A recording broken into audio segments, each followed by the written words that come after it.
we continue to play Terra Invicta, and me kind of struggling with learning it, as with a lot of the other 4X style games, I was trying to think of a perfect way to kind of encapsulate or explain why certain games tend to disappoint or just are hard to get into.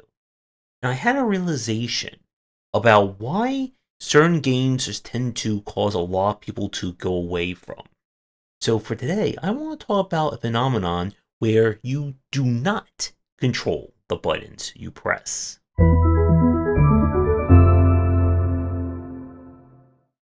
At the foundational level, every action or reflex-driven game is always about the one-to-one element of button press to character action. It's what we talk about when it comes to responsiveness. I press left, the character goes left. Or reflection-wise, I'm going right there. If I press jump, the character jumps. It's not, I press jump, the character pulls out a drink, finishes it, throws a can away, and then decides to jump. The immediacy of button press to character action is pretty much required when we get to high-stakes action design. But that doesn't mean you can't do things on the slower end, as we've seen with more weighted inputs, such as with the Souls-likes, where you have the sense of input buffering.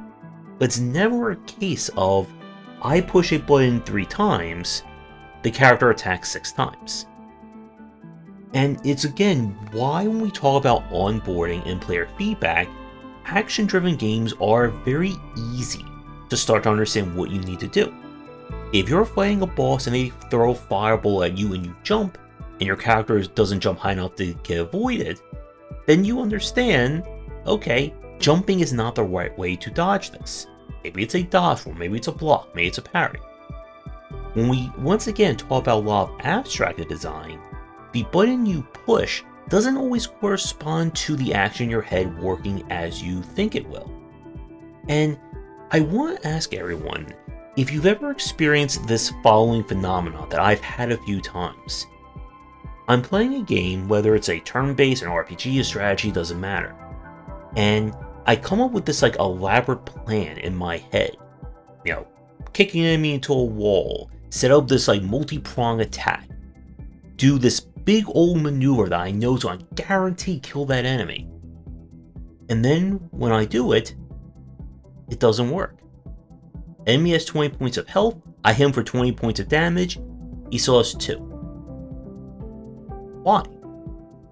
And when the game doesn't translate, or the response of the game doesn't translate to the action in my head, or again the buttons I press, it always leaves me feeling very depressed or annoyed at the game's design.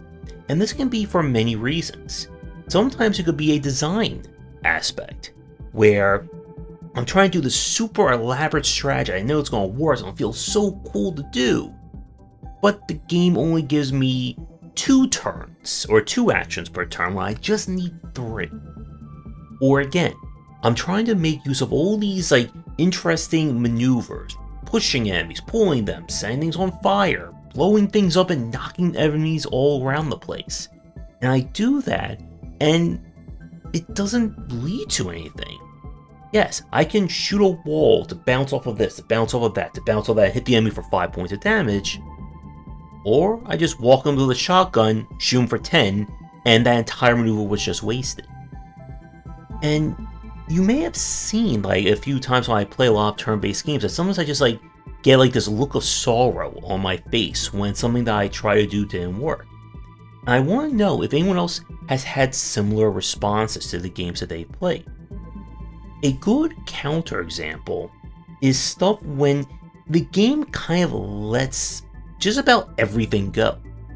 We've, of course, played Mutagenics, the latest game from Evan McMillan, and much like with The Binding of Isaac, it is a game where whatever crazy idea that you can conceive with these abilities, chances are it's going to work.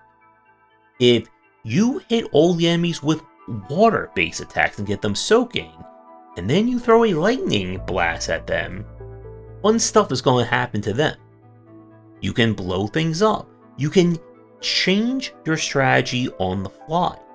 And you can have situations where a fight goes from being just completely impossible to you figuring out how just one ability in your toolkit just completely breaks the entire fight. And it's that freedom to kind of let the player's imagination work that makes Mutagenics a really solid tactical game. It's again very similar to that of the Binding of Isaac, which when I spoke with Edmund, he talked about how he didn't want the player to feel constrained by certain items. That if I pick up item X, it immediately invalidates item Y, because item Y is kind of a similar item to it. But if we just stack everything and then a double shot plus a double shot becomes a quad shot, or a quad shot plus a quad shot becomes an octo shot, then you can have some very crazy runs with it. But this kind of feeling when the game is not responding to your actions can also happen in other examples. So here's one that I've ran into. Let me know if you've seen this as well. When there's too many commands tied to a single button. So in an action game, let's say you do square, square, square, and that's your normal combo. Well, you do square, square, square. That does this like massive dive forward attack that leaves you incapable of moving for a few seconds after, and of course takes you completely out of the enemy's attack range. And you can throw like even more combos on top of that. Or when by the abstraction of the game, certain actions just don't seem to work well.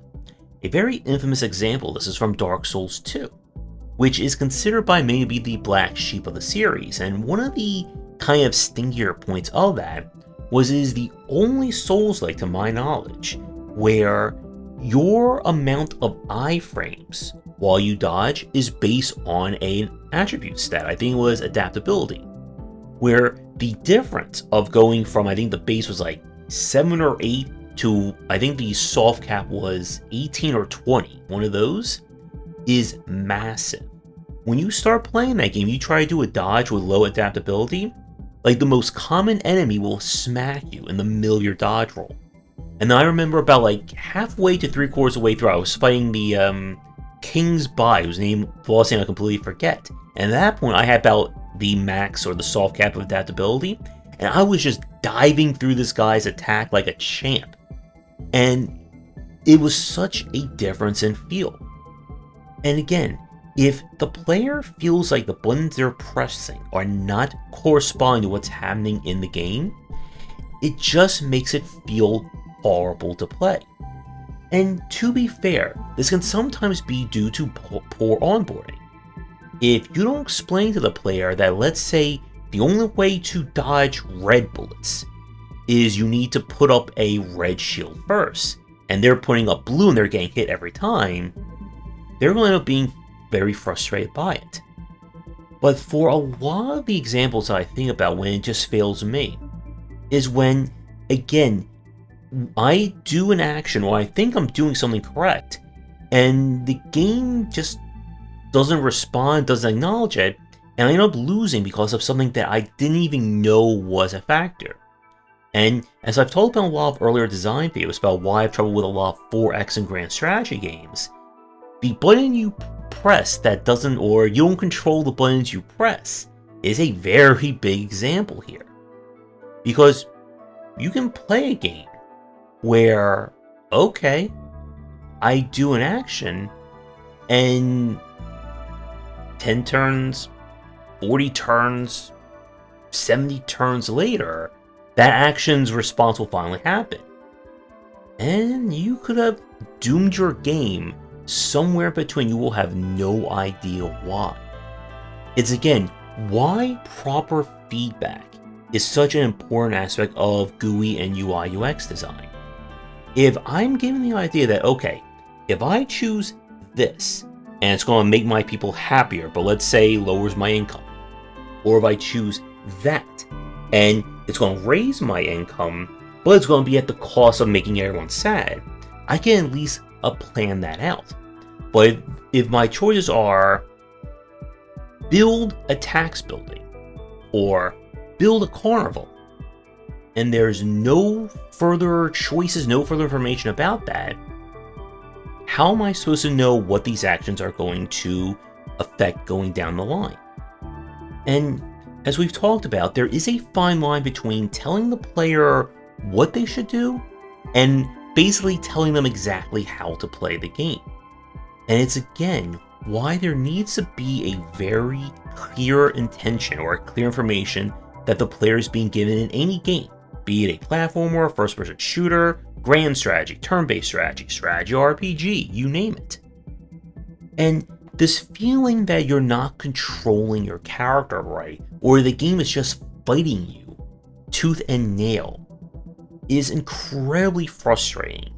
And it's something that, again, for a lot of designers out there, it is notoriously difficult to catch this on your own. Because you not only designed the game, you designed every button that the player is going to be pressing. Of course, it's going to work as well as it's going to work perfectly for you. But if you give your game to a newcomer, to someone who hasn't been on the design team, and they are fumbling around, or they get into their first big fight of the game, and they get utterly destroyed by it, they're probably not going to keep playing. And especially if they don't know why they failed. Because the why is where this disconnect can happen. If I'm, again, playing a game and I do this crazy plan, and in my head it worked, and all the numbers on the cards or character pages or whatever tell me it's going to work, and it doesn't, and the game makes no attempt to explain why it didn't work, then I'm just going to end up feeling devastated and confused as to what is going on in this title. And you have to be aware of how someone responds to the information in your game. And why we've said that while basic onboarding is boring at this point, we've all done the press left to walk, press A to jump commands again and again, you still need to make sure the player knows everything they need to in order to experience your game. Because if they don't, or something catches them completely off guard that you didn't explain, they're just going to hate this game and quit. And I know this is the point where someone's going to comment, well, what about games like Immersive Sims, where it is all about you figuring out just what this world is going on and how to make use of every tool in your toolkit in order to get past it. And it is a fair point, but again, the player needs to understand at the most basic fundamental level, what is it like to play this game? What is the game expecting me to do? If I don't even know how to start a spaceship, get a unit to move from here to here, I'm not going to fight this game to try and learn it, especially not today. As we've said, the amount of time people are willing to put off or put up with a game being confusing has gone very far down. And it's definitely less than 2 hours these days. And as we've said, there is no game that should take more than, I would say, 10 to 15 minutes to at least give you the basics, to at least guide you in the right direction. And there's always room to have advanced mechanics, things that aren't explained that the player can figure out. And that's going to be in another design video that I'm recording probably very soon after this one. But to wrap things up for today, when someone feels like the game is not in their control, that I push a button and the character does something completely different, or I try to do a command or an action that I know works in my head, I'm sure it's going to work, and it doesn't work, it just feels horrible to keep playing that title. And you have to be, again, aware also of general UI UX conventions for a genre. So here's a good example. Not having your keys or having your commands bound to the standard keys of that genre. If you're playing a first-person shooter and instead of using the right trigger or even the left trigger as your firing button, but you use B, or even left button, right button, that comes off as feeling weird. If A or the south button on your gamepad is not for jump and you're playing a platformer, it just feels like there's this massive disconnect. And like we've said, people will of course rebind keys, especially if you give them that option. But the player is not responsible for making your game playable. You have to do everything within your power to get the player there. It's that old adage, you can lead a horse to water, but you can't make them drink. You have to at least get the player to the water. And then it's going to be up to them to take that sip. But if you can't even do that first step properly, then you're leaving a lot of potential fans pretty much out the door or out of the house. They're never going to be able to figure this out. And as we've said plenty of times, there is something to be said about entry-level games of genres, especially more complicated or advanced genres. Be it again more button-heavy ones like an action title, or more abstracted thinking ones like a puzzle game, adventure game, a strategy game, and so on. And it's good to study those entry-level games to see how they approach and how they present this information. Because a lot of the frustration that can occur in these games will more often than not happen because of a lack of clarity or a lack of useful information for the player. That they're just not picking up through the information provided what is happening in this game. And again, we can go into a lot more detail about good UI UX practices that designers have used to make these things easier to learn, but that's going to go way above this topic for today. For those of you watching, can you think of examples of games where you are just fighting the gameplay, the controls, or all the above? And how did that make you feel as a player?